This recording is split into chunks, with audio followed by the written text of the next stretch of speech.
Sekarang di dunia industri sektor real, saat ini sebagian besar kan masih manual. Setuju?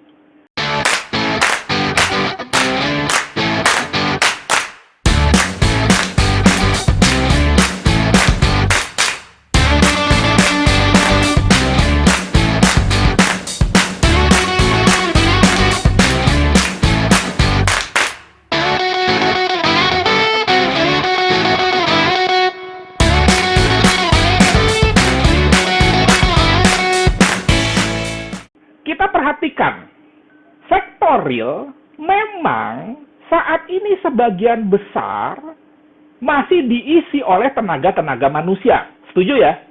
Tetapi sebagian industri, tenaga kerja manusianya sudah mulai berkurang. Apalagi di industri otomotif. Setuju nggak? Apa Anda ada yang terlibat dalam industri otomotif?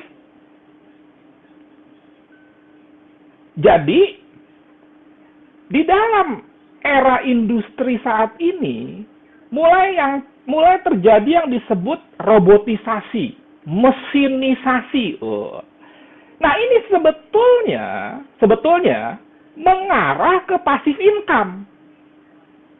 Ya dong, nanti suatu saat, kalau semua produksi ya, saya nggak ngomong akuntan, saya nggak ngomong bagian keuangan, saya nggak ngomong bagian SDM, ngomong-ngomong bagian SDM apa ya? Kalau semuanya pakai robot. Nah, hati-hati HRD. Ingat ya, kita harus punya visi loh. 10 tahun lagi, 20 tahun lagi, 30 tahun lagi. Dulu orang nggak nyangka bisa terbang. Ternyata Wright bersaudara menciptakan pesawat. Sama juga, nanti kalau dipikir-pikir semuanya robot, berarti bisa tidak ada dong orang HRD. Karena robotnya ada 1000, operate-nya cukup 5. Dan dihandle sama direkturnya saja. Nah, hati-hati juga orang desain dan lain sebagainya. Jadi, ini sebetulnya mulai juga mengarah ke passive income. Artinya, di sektor industri, tenaga manusia itu mulai digantikan oleh robot, dari mulai manajemen bawah, dan bukan hal yang tidak mungkin, masuk ke manajemen menengah. Laporan keuangan sudah bisa menggunakan software, dan kalau kita bicara robot, intinya otomatisasi. Ya dong, general ledger, menghitung pajak, software semua loh. Kemudian juga di bagian produksi, ini mesin semua. Jadi inilah sebetulnya menuju ke arah otomatisasi dan itu bagian dari yang disebut dengan passive income. Nah sekarang persoalannya begini, bisakah robotisasi ini diterapkan dalam dunia trading? Nah, di dunia sektor real sudah mulai bisa. Dan saya yakin pabrikan-pabrikan mobil, soal pengecatan, soal memasang pintu, pembuatan pintu, dan lain sebagainya, termasuk memasukkan mesin ke dalam kap mesin ini, sudah menggunakan robot. Bukan hal yang tidak mungkin dan tinggal menunggu waktu, termasuk nanti di tekstil dan di industri-industri yang lain, termasuk dunia trading. Termasuk. Jangan membatasi kemungkinan-kemungkinan yang saat ini kita lihat sebagai sesuatu yang rasanya tidak akan terwujud. Ternyata bisa kok terbang ke Mars, sampai ke planet Mars. Nah, itu kira-kira. Nah, sekarang masalahnya adalah, atau tantangannya adalah bagaimana prinsip otomatisasi ini diterapkan di dunia trading. Nah, ini yang penting. Apakah bisa? Kalau bisa, apa tantangannya? Kalau nggak bisa, alasannya apa? Kan begitu. Mesti jelas kan? Bisa nggak menurut Anda? Bisa, tetapi secara prinsip kita harus belajar dulu. Untuk apa? Untuk bisa menerapkan otomatisasi itu di dalam dunia trading. Dan itu sekali lagi butuh edukasi. Sebab ada satu hal yang lebih mahal dari belajar, dan itu adalah kehilangan uang. Tetapi bisa mestinya. Jadi intinya belajar dulu. Jangan langsung percaya. Nah, sekarang dalam kaitannya dengan itu, menuju ke arah otomatisasi trading sesuai dengan sektor real yang sudah mulai diperlakukan, dibuktikan dengan hilangnya penjaga pintu tol, hilangnya penjaga parkir di mall, hilangnya teller-teller di bank, hilangnya banyak grafik desain. Kalau dia kreatif, dia akhirnya menjadi seorang konten kreator. Kalau dia nggak kreatif, dia bersaing dengan robot Canva namanya. Semua desain saya, termasuk ini, saya sudah tidak buat lagi dengan Photoshop. Dengan Canva semuanya. Itu menunjukkan Canva itu robot. Effort kita berkurang. Bahwa tadinya kalau misalkan kita mau cropping, background-nya nggak ikut, kita tusir tuh di Photoshop, pakai Canva, langsung jadi. Itu otomatisasi. Makanya konsep otomatisasi ini Anda harus terima sebagai sebuah hal yang berlaku di dunia secara umum. Apalagi generasi Z sekarang, carinya yang praktis-praktis. Kalau nggak praktis, dia nggak mau. Nah, oleh karena itu sekali lagi, tetap kita harus berpegangan kepada analisa risiko. Karena tetap harus bicara risiko dulu. Jangan yang indah-indah dulu.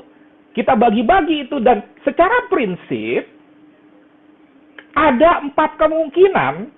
1, yang disebut dengan profit besar. 2, profit kecil. 3, rugi besar. 4, rugi kecil. Rugi besarnya ini kita buang. Jadi ada 3 kemungkinan. Bisa, Coach? Bisa. Jadi sekali lagi saya ulang ya. Dari 4 kemungkinan itu, buang rugi besar. Tetapi untung besar jangan dibuang. Artinya peluang untuk mendapatkan keuntungan yang besar tetap dibuka. Tetap dibuka. Tetapi peluang rugi besar ditutup. Untuk untung besar, untung kecil. Rugi kecil, rugi besar. Rugi besarnya buang. Jadi hanya ada 3 kemungkinan. Untung besar, untung kecil, rugi kecil. Kita combine nanti dengan otomatisasi. Jadi, trading online bisa menjadi passive income asal dilakukan otomatisasi. Cuma, untuk bisa menerapkan prinsip otomatisasi dalam dunia trading, kita harus memiliki edukasi yang baik. Itu benang merahnya. Nah, untuk memiliki edukasi yang baik, Anda harus belajar. Jadi nggak ada itu duduk diam dapat duit dolar. Sebaliknya, bahwa yang dikatakan passive income itu hoax, itu nggak benar. Kenapa dia bilang passive income itu hoax? Karena dia berpikir dari awal nggak ada pekerjaannya atau aktivitasnya minim. Padahal di mana-mana proses perintisan itu perlu kerja keras, perlu kerja smart. Nggak ada yang tiba-tiba kaya raya.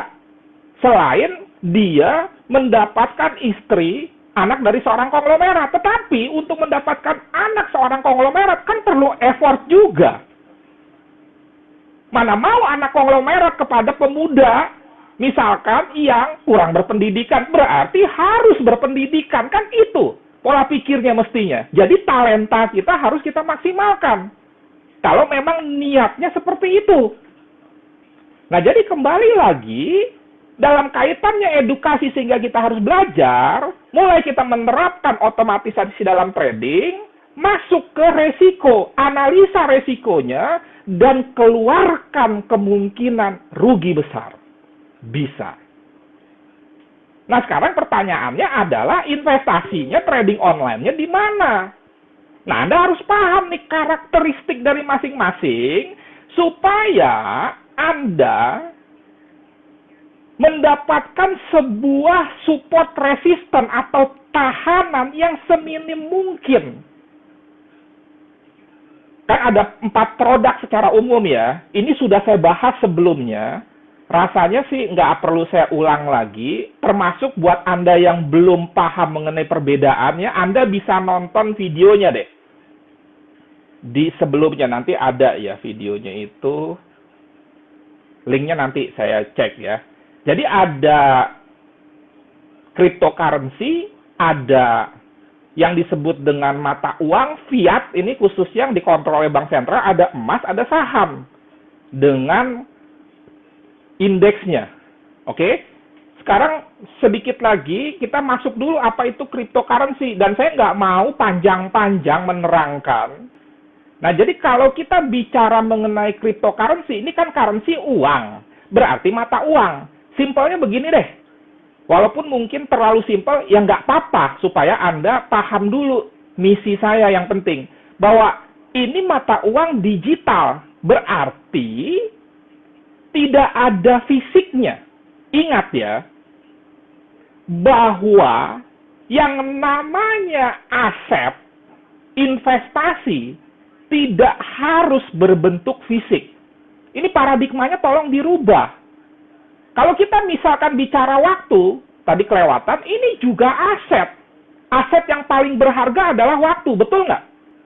Makanya jangan sia-siakan waktu, action. Kan seperti itu. Kalau ada sesuatu yang menarik, dan menarik itu rasional, aman, langsung ambil. Jangan sampai terlambat. Kayak seminar motivasi nih kok. Enggak, tapi kan memang sekali lagi, bahwa timing itu penting. Timing menghasilkan momentum. Kalau nggak sekarang, itu bisa nggak dapat kesempatan lagi. Makanya sekali lagi bahwa jangan berpikir yang namanya aset itu hanya bentuknya fisik. Itu zamannya generasi baby boomer, zamannya generasi X. Saya generasi X nih.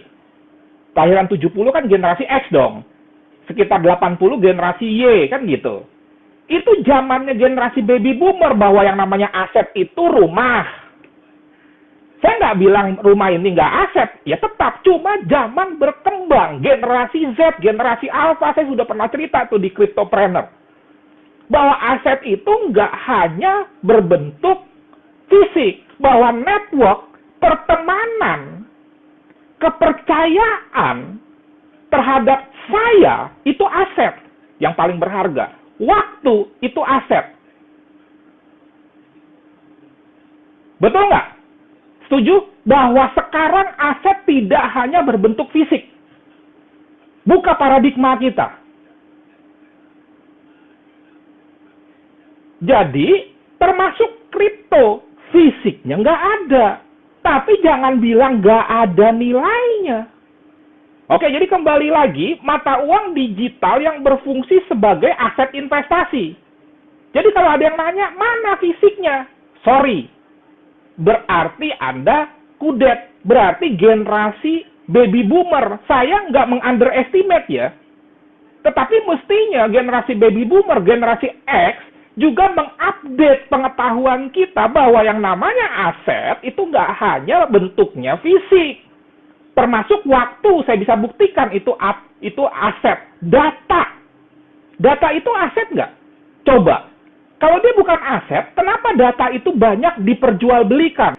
Dan atau sebagai alat pembayaran di beberapa negara. Saya belum bilang di semua negara loh. Tetapi sudah banyak negara yang menerima pembayaran dengan Bitcoin, dengan Ethereum. Dan itu hanya soal waktu. Sama juga kalau kita kembali ke zaman dulu. Pada saat emas itu mulai diperkenalkan, resistennya juga besar.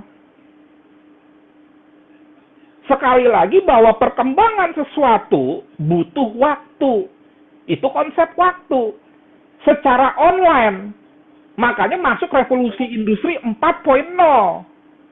Wi-Fi, online, blockchain khususnya. Nah, mengenai pengertian cryptocurrency yang lengkap, Anda bisa tonton videonya di sini. Anda bisa playlist Cryptopreneur nih. Diklik aja. Ini saya tunjukkan sedikit ya. Nah, ini lengkap nih. 1, 2, 3, 4, 5.